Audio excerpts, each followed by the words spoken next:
بسم اللہ الرحمن الرحیم ان اللہ یامر بالعدل والاحسان وایتاء ذی القربى وینہی عن الفحشاء والمنکر والبغی یعظکم لعلکم تذکرون واوفوا بعہد اللہ اذا عاہدتم ولا تنقضوا الایمان بعد توکیدها وقد جعلتم اللہ الیکم کفیلا۔ یہ سورہ النحل کی آیت نمبر 90 اور 91 ہے۔ اس میں اللہ فرما رہا ہے یقیناً اللہ حکم دیتا ہے عدل کا اور احسان کا اور دیتے رہنے کا قرابت داروں کو، اور اللہ منع کرتا ہے بے حیائی سے، برے کاموں سے اور ظلم و زیادتی سے، نصیحت کرتا ہے تم کو تاکہ تم یاد رکھو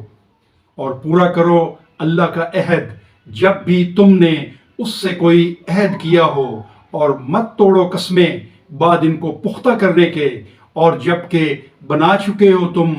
اللہ کو اپنے اوپر گواہ۔